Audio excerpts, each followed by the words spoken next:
This was supposed to be a chill video. Why am I having such a hassle just sitting down? Hello, welcome back to another video. I know I've been missing for 2 months, but honestly get used to it. I usually do this a lot. Today I'm here to talk about all the books that I read in 2023, which were 32 books, if I'm not mistaken. Yeah, 32 books, which for me is like a win. I started in May and I read 30 books up until December. For me, that's a really big win. The year that I read the most before this was like, I don't know, 10 books or something like that. And I did set my goal to 15 books last year and I read 32. So that's a goddamn win for me. So the first book I read was Ninth House by Leigh Bardugo, and this was actually when I got my cat, so Mia just destroyed this bit. Basically, Ninth House is a dark academia book, and it said where? Yale. I always get Yale and Harvard confused for some reason, but it's set in Yale, and some creepy stuff goes on, and this touches on the like fantasy slash supernatural-esque side. It touches on some rough subjects, like, for example, sexual assault, drugs, and it has a lot of trigger warnings, so you should check them out before you read it. I did really like this book. It was actually my first Leigh Bardugo book that I read. I did really like this book. Some people said they didn't like that much because it was like really dark because of the subjects that it touches on. But I really liked it because of that. It really sparked up my readings flame once again. And I gotta tell you, like, the pacing, it's not the fastest book paced ever, especially like the first 100 pages. Not a lot goes on. It's just basically setting up the story, setting up the atmosphere, telling you a bit about the main character. I really like this book, and there are some scenes that really stuck with me, so I'll give it a solid 4.5. I'll give it a solid 4.5 since I really liked it. Next one is one that I've had on my TBR for the longest time before I read it, and not gonna lie, I was disappointed by it. I was expecting it to like it a lot more than I did. It was still an enjoyable read, but it just didn't meet my expectations, and that is Carry On by Rainbow Rowell. I bought this second-handed, so that's why it's a bit rough, but I don't mind. Like, it started out fun. I was having fun while reading it, but then it got kind of repetitive, and Simon Snow, the main character, was really starting to annoy me, and the ending was just very predictable. Like, the plot twist, the supposable plot twist, it wasn't a plot twist for me because I was expecting it.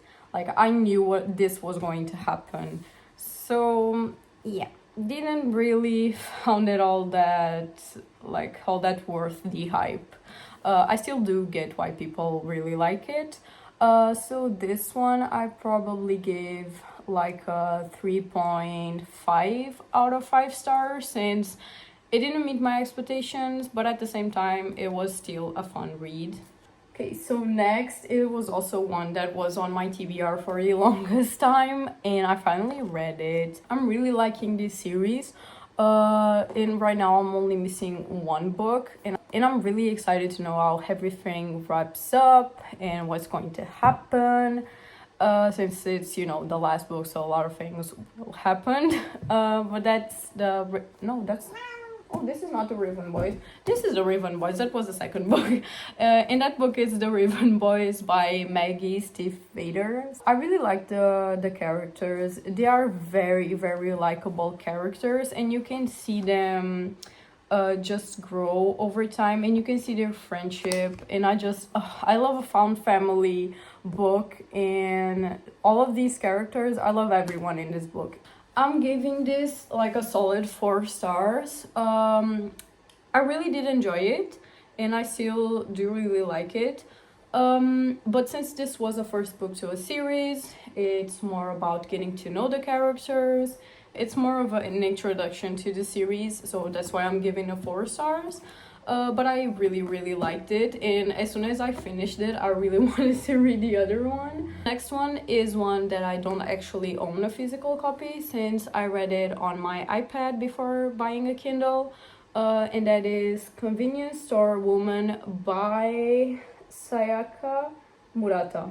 And I really like this book. A lot of people don't like it because they think it's simple book and it's boring, not a lot goes on, but I really like it because of that. I think that the main character is really likable, at least for me, and you can see that it touches on subjects like how life is for women in Japan, how Japan sees marriage, how they see women in general. Also the main character, it's never like explained, but she is on the spectrum of autism. This is just my opinion. I don't want to take any conclusions, since no conclusions were actually written on the book. And I really liked it because it shows you how the character thinks, and how the simple life of working in a convenience store is just enough for her. And it's such a simple life, but for her it's all that she needs. But I would give it for a solid 4 stars because I had a really good time reading it. I thought it was really nice. So yeah. Then, of course, because I read The Raven Boys, I had to read the second book, which is The Dream Thieves. And by far, this is my favorite book in the series. Out of the 3 that I read. Out of the 3 books that I read, this one is definitely my favorite. I just loved it because it was centered on Ronan, which is like the bad boy character. It's like the misunderstood character.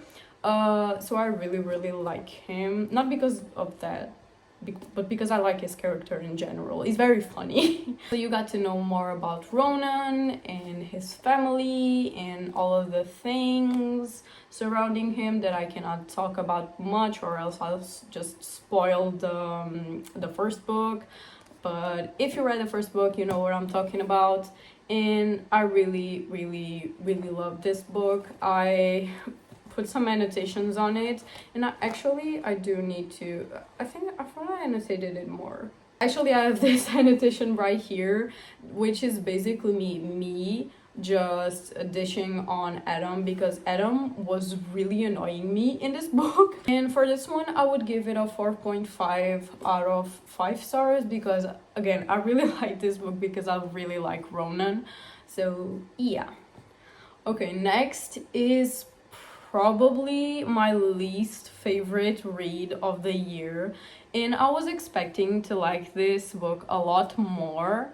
I was expecting to like this book, period, because I didn't like it. I heard a lot of people talking about it, and since I did read Convenience Store Women, I decided to try other Japanese authors. And next I read Before the Coffee Gets Cold, which I also don't have a physical copy because I read it on my iPad, and I just didn't like it. I did not like it at all. Let me just pull up my review, because to me, since I didn't like it, and that just, I know that I didn't like it in general, but to be honest, I don't even remember the reasons why, because it was that forgettable to me. Okay, so basically what I said in my review was this book was just disappointing, too repetitive, and plain boring. I never gave a book such a low rating, but I simply cannot lie about my opinion because I felt like dying the whole time I was reading because of how bored I was. The small stories, although they were related to each of the other small stories, I guess that's what I was supposed to mean, were just boring, and the endings made absolutely no sense for me, at least like for my morals and the way I think. They didn't make like 0 sense. And also the characters, I didn't connect to any of them. They were so goddamn boring and so goddamn plain. They were like, here, you like coffee, this is your personality trait from now on, yay. And the rules, So this book is about a coffee shop or a cafe where people can go to, and before the coffee gets cold, they get to travel in time, but they have to do it, like the title says, before the coffee gets cold. But they have like this bunch of rules, of other rules that they have to just commit to. And there are like 9 or 10 rules, and people still just like are like, yeah, these are ridiculous, but I'll still go back in time. Like, it's just pointless. Like, why would you go back in time with such like strict rules? It makes no sense. Like, the whole rules just completely destroy the whole purpose of this book, which had a really good premises. That's why I picked it up. So I give this one like a 1.25 out of 5 stars. Come at me for it, I don't care. Then I listened to my first audiobook of 2023, and actually my first audiobook ever, which is The House in the Cerulean Sea by TJ Klune. And I really like this one. Again, it's a found family trope. It's set on an island where this like social, I think he's like a social assistant. So it just basically lives like this simple cat, this simple life with his cat in his house, and you know, it just lives a calm life with his vinyls. But then his department in work, the extreme upper management, he gets recruited to go to this island in the Cerulean Sea to, I think it's kind of investigate an orphanage, because he basically goes to orphanages and decides if they should stay open, if all the rules are being followed, etc. And he goes to this orphanage, and it's nothing like the other normal orphanages, since all the kids that are there are special in some way.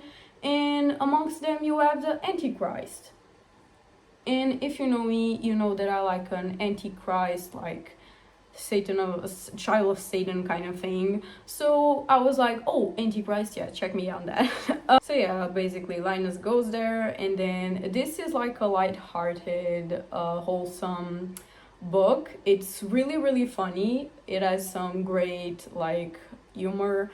And if you want something to just warm your fuzzy heart, here you go. Read this because it's really, really good. So I'd give this one a 4.5 out of 5 stars. Oh, so next one is actually one of my favorite books of the year, and it was the first memoir that I've ever read, and it made me wonder, like, why didn't I do it sooner? And it's Crying in Age Mart. This is the Portuguese version by Michelle Zonner, and Michelle is the lead singer of an indie pop band, which I actually didn't know, and the name is Japanese Breakfast, and they have some really good songs actually. So I went into this book. I actually bought it just because of like the cover, and then I found out that it was nonfiction. So I was like, I don't usually read nonfiction. I don't think I like it, but you can see by the amount of tabs how much I like this book.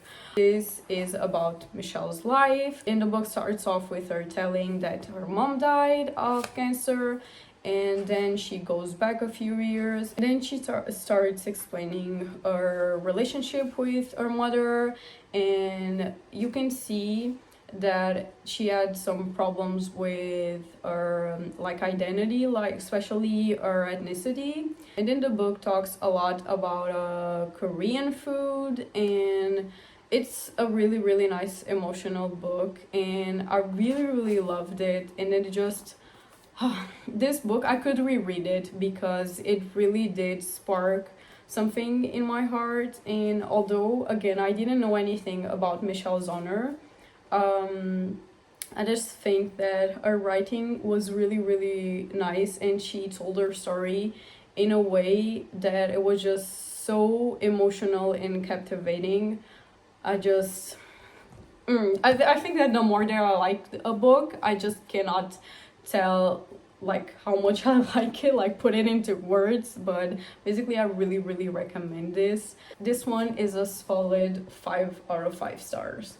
Okay, so next one was also like not a really a disappointment because I wasn't expecting much of it. I just saw it at the bookstore and I bought it. And it was Days at the Morisaki Bookshop by Satoshi Yagisawa. This, like, the book, it wasn't bad, but it wasn't just anything special. Sometimes the main character bored me, she annoyed me.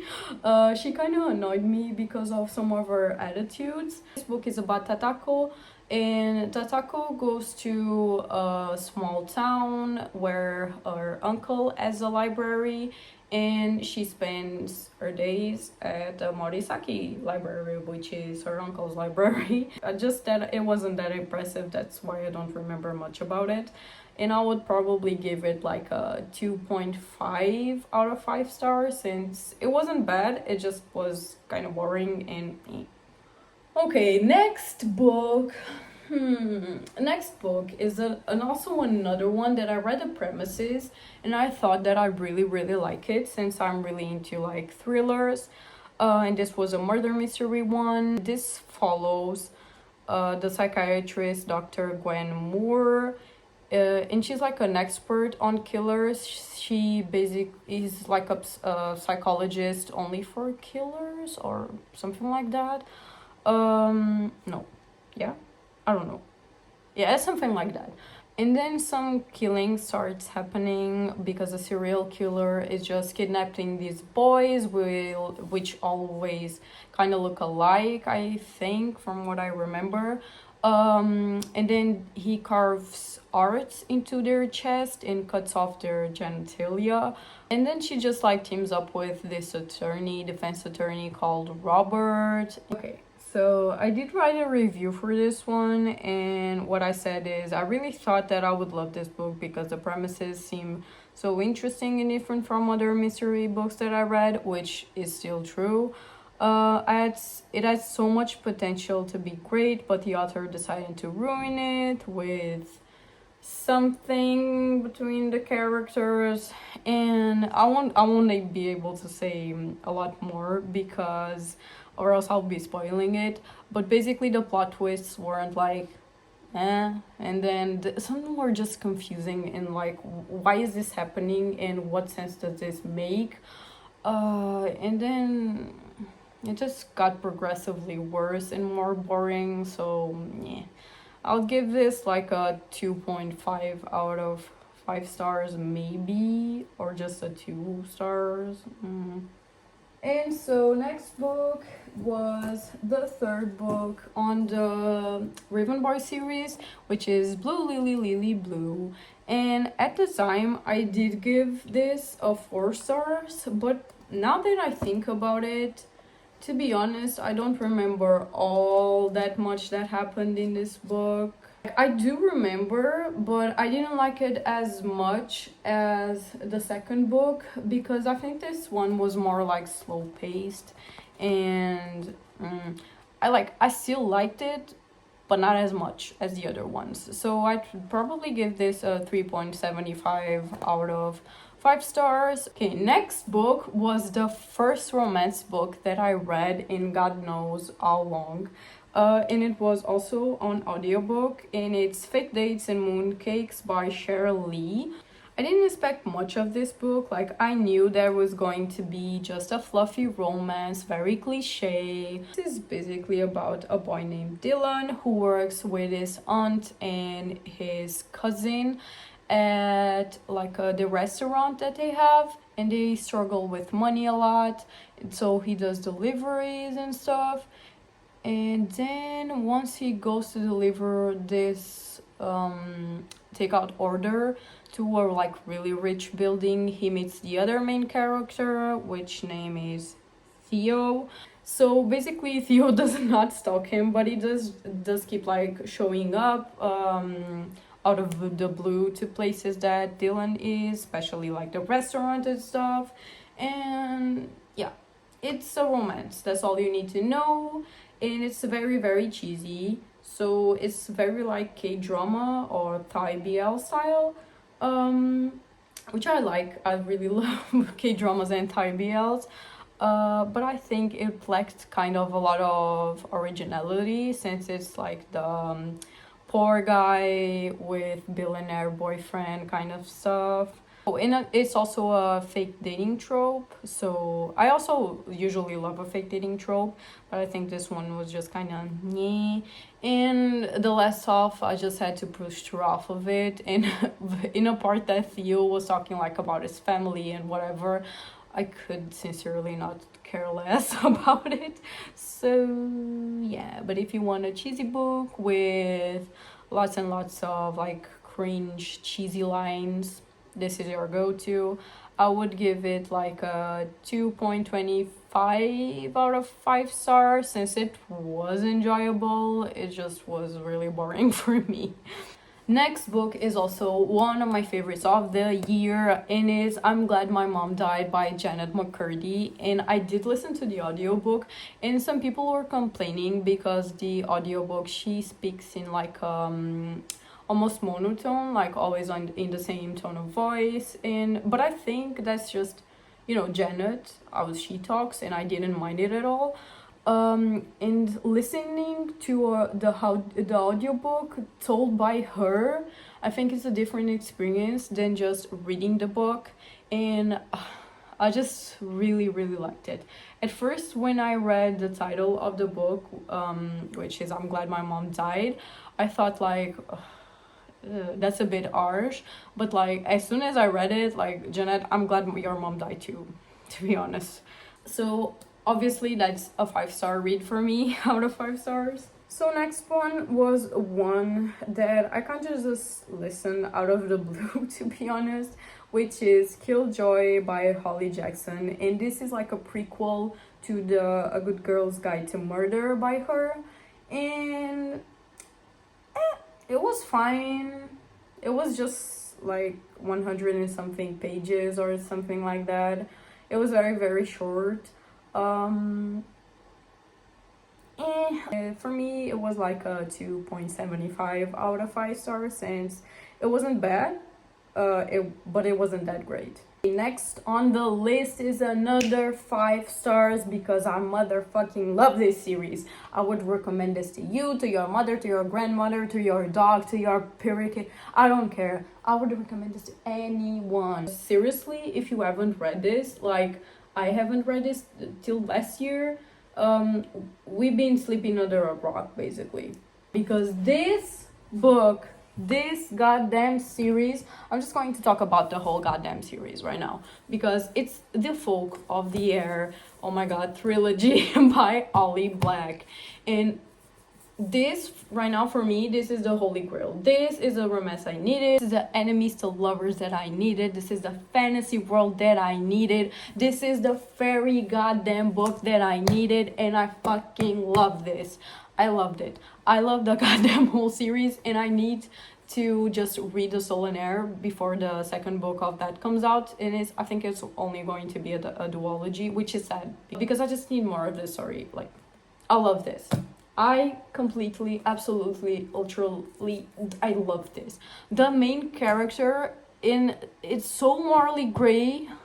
I just, and just, the development, the plot twists, the reason, just, I love everything about it. I won't tell you the premises, because you've probably heard about this like 100 times. And if this isn't your sign to read them, I don't know what it is. Like, read all of them. Like, this whole thing, a 5 star. A 5 goddamn star. So the next book that I read was My Hero Academy, and I did start the manga a while ago. I think I'm in season 4 right now, so I do need to pick it up again. But I did read this, and it was so awesome. Just like, I love this. I love Deku. Deku is just such a likable character, and this whole anime is really funny.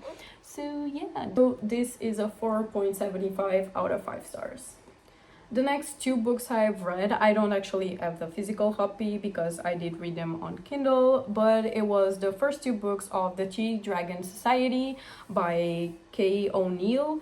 And These were so wholesome. I read these both in like an hour.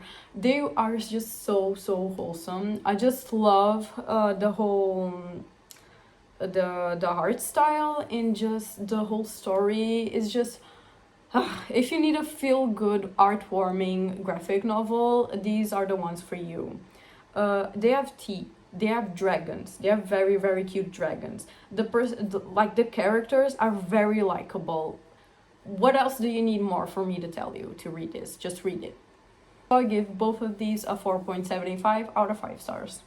Next one I read was the Spiderwick Chronicles, the first book of this series, which is the field guide. And I actually did read this for a readathon, and this was the time that I found out that this book was written also by Holly Black. So if you don't know, the Spiderwick Chronicles were one of my favorite books and also my favorite movie while growing up. And this just explains like why I love these books so much. I was like, I love Holly Black. So when I found out that the Spiderwick Chronicles were also written by Holly Black, just So since this is the first book in the series, it doesn't tell much of the story, so I'd give it a solid 3.5 out of 5 stars. And yeah. So the next book I did read because of the book Leo, aka Leonie, here on YouTube, because she did a video about battle royales, and meaning like death tournaments to death video, and I got this one, which is Battle Royale, which is the main OG book about death tournaments. So I just had to read it, and one of my favorite books of the year, if not ever. It's for sure a 5 out of 5 star. I really like this. Like the whole book, it has 42 characters plus some other characters, and you can still follow this very easily. So this book is about a group or a class of students, high schoolers, that go on a bus to supposedly go on this trip to like a spot, but then they get just like some gas starts getting into the bus and they just fell asleep, and then when they wake up they are in replica of the classroom that they usually have classes in, and this guy shows up and he starts like explaining that they will have to just play a game where they'll have to kill each other and only one of the students will remain.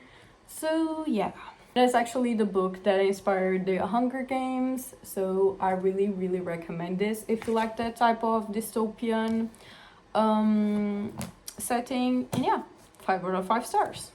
Next book that I read was also a manga, which was actually the next like I don't know, 5 or 6 ones were just mangas and graphic novels, but it was the first volume of One Piece, because yes, I did watch the live action, and yes, I fell in love with Zoro, so obviously I have to read the manga now. And I really liked it. It's really funny. Luffy is just this precious, most wonderful pirate. Well, like he wants to be a pirate, and then he's like, yeah, I'm sure everyone knows One Piece by now, so I give this one a 4.5 out of 5 stars. The next one is also a manga, and it's actually The Fangirl by Rainbow Rowell, but the manga version, the volume 1 and 2. I actually read volume 1, 2, and 3, and all of those for me are just a 4.5 out of 5 stars, because I really did love Fangirl when I first read it back in 2021, if I'm not mistaken. Just getting again into the story of Kath and Levi, and just I just love all the characters. Like, I love everyone in this book. Then I read the last book of the Tea Dragon Society. Again, another 4 out of 5 stars. Really wholesome, really nice. The next one that I read was also a graphic novel, and it was Pumpkinheads by Rainbow Rowell. And I had this one on my TBR for the longest time as well. I just never got around to read it back then. It was not as fun for me as Fangirl, but still really enjoyable. So I still give it like a 3.25 out of 5 stars, since I don't really remember all that much, but it was still cute and very heartwarming. Okay, so next one is a book that, to be honest, I don't really know how to describe. This book is called Woman Eating, and I read it on Kindle, and it's by Claire Coda. Um, this is basically like a modern, contemporary story about a girl who is a vampire. It's a weird book. If you like weird books, you'll like this. At first, I really did like the book, and it was enjoyable, but then towards the end, it got just kind of confusing. Not really confusing, but it just didn't end it the way I expected. It didn't go in general the way I expected. Yeah. I give this one, I don't know, man. This is just a weird. I will give this one no rating, just because it's a weird book. I don't know what to rate it. Next up was My Dark Vanessa, and God, I really, really, really like this book in ways that I just did not expect to like it. It's just a book that it's hard to recommend because of the subjects that it touches, like the topics that it touches. And also the graphic way that things are described, the way it's like written. It's a book that I really, really like, but I cannot really express my feelings towards it all that well. Just know that I really loved it, and I would recommend it, but be sure to just first check out the trigger warnings. Please do that first, and then you decide if you want to read it or not. But if you heard of Lolita, this is kind of the same premises, since it's a student-teacher relationship, but it's not a romance story whatsoever. It's actually the absolute contrary. And the student is 15, the teacher, I think it was like 43 when all of this started, and you can see like the manipulation just. And there were parts that were so disgusting and disturbing to just listen to, because I listened to the audiobook in 2 days. And I still remember this book, and I think it will stick with me forever. And yeah, just solid 5 out of 5 stars. Then I listened to the audiobook for the Inheritance Games, book 1 by Jennifer Lynn Barnes. And like I like the premises of this book, but I wasn't sure if I wanted to read it or not, because most people that read the first book and then went on to the second and third book said that like those other books weren't as good as the first one. So Avery is just a normal girl just struggling with life and money, and all of a sudden she is an heir to a huge inheritance by like a billionaire guy that she doesn't know like at all. And then she goes on to meet the heirs, which are obviously like, who the hell are you? What are you doing here? We don't know you. Like, what's your relationship to our father slash grandfather slash whatever? And then she basically just tries to figure out why she got this inheritance from this guy that she knows out of nowhere. So when I read the premises of this, I really got reminded of Knives Out, the movie, which I really, really love. Like, one of my top movies out of 2021, was it when it was released? Something like that. But I really like that movie, so I was like, why not? I'll give it a try. If I don't want to continue the series, I don't have to. Really like the book, but could have been better, you know? I still give it a 4 out of 5 stars, and I still don't know if I'll continue the series or not. So the last one was the last book that I read in 2023, and it was, of course, Heartstopper Volume 5, which, do I even need to explain? I love Heartstopper. I'm following the Netflix show. I read the not mangas, the graphic novels, the webtoons. So it was just so cute, so fluffy and heartwarming, and just So it's a solid 4.5 stars for me. This was my video, which was supposed to be short, but is now 1 hour and 4 minutes long. Don't forget to like, comment, subscribe, follow me on Instagram, all that stuff, and Milo is barking. So yeah, bye.